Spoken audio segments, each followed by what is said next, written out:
Halo, Assalamualaikum warahmatullahi wabarakatuh. Saya Kevin pertama dari Rombel 2. Sekarang saya mau membagikan tentang perkembangan teknologi komunikasi yang saya alami sendiri dan berkaitan dengan participatory culture theory.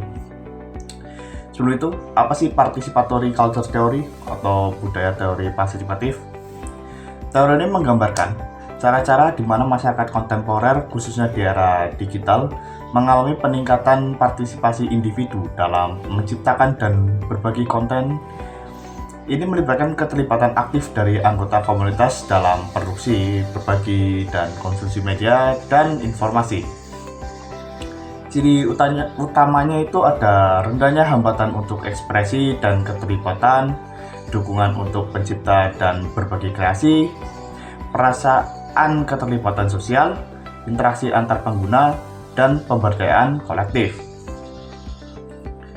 Lalu pengalaman yang akan saya bagikan adalah dulu saat masanya gap year kuliah, saya pernah kepikiran untuk mengikuti program kerja ke Jepang lewat LPK. Saya diajak teman untuk mengikutinya mumpung sedang gap year, yang mungkin bisa saja langsung bisa kerja ke Jepang sana. Tapi saat saya lihat harganya, saya jadi agak pesimis. Harga yang diperkirakan sampai berangkat itu nggak sedikit, dan saya juga nggak dapat restu juga dari orang tua. Jadi dengan itu, saya mengurungkan niat saya untuk ikut program itu dan fokus ke pendaftaran kuliah tahun depan. Tapi saya tidak menyerah, mungkin suatu saat nanti saya bisa berangkat ke sana setelah lulus kuliah. Maka dari itu, saya ingin setidaknya menyicil belajar bahasa Jepangnya dulu. Tapi mau nyari tempat les bahasa Jepang yang offline itu nggak mungkin. Bagi waktu sama kuliah itu nggak mungkin banget. Untungnya zaman udah canggih, banyak aplikasi belajar bahasa asing, contohnya itu Duolingo. Duolingo adalah platform belajar bahasa asing dalam metode yang asik seperti mini games gitu. Dan kita juga dapat bersaing satu sama lain dengan pengguna lain. Dan apabila ada pertanyaan yang tak kita mengerti, kita bisa bertanya di forum online-nya. Jadi mudah. Sebenarnya selain Duolingo, saya juga mengikuti berbagai komunitas belajar bahasa Jepang di Facebook. Berbagai masukan, pertanyaan, jawaban, tips and trick juga ada di sana. Sistemnya kayak di kelas gitu, tapi jawabannya delay karena di kolom komentar.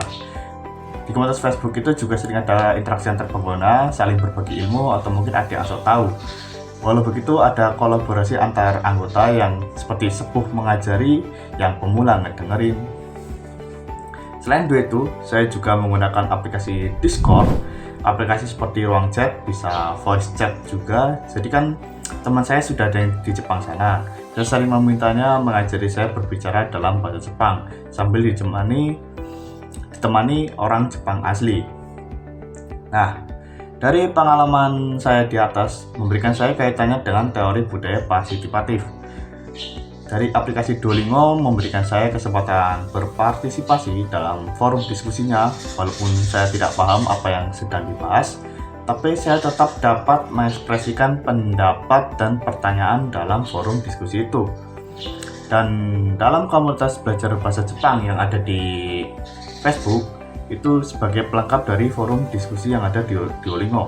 Karena di komunitas Facebook saya lebih paham bahasanya.